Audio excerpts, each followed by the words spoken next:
تضمین غزلی از امیر خسرو دهلوی با مطلع جان ز تن بردی و در جانی هنوز، دردها دادی و درمانی هنوز، از طالب اردبیلی.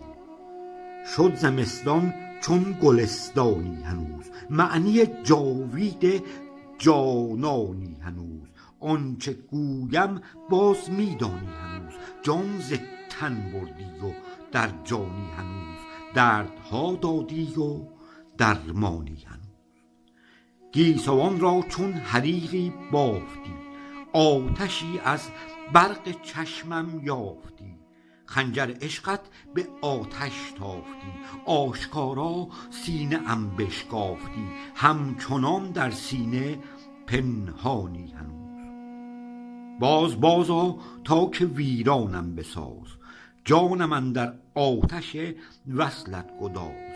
زان شنو این نکته از صد هوش و راز، ملک دل کردی خراب تیر ناز، و اندر این ویرانه سلطانی هنوز.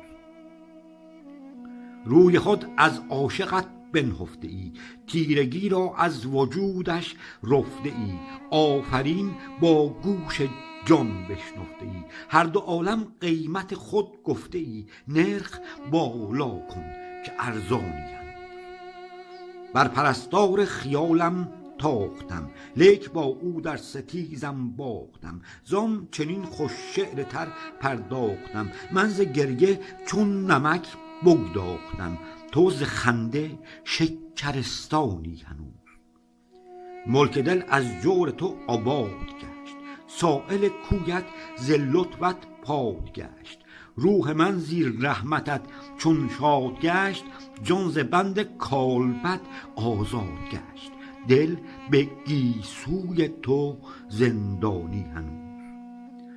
جان چو از بند تنم اینک گسست، خودپرستی خیالم را شکست، گفت بشنو نکته ای خودپرست، پیری و شاهد پرستی ناخوش است، خسروا تا کی پریشانی هنوز.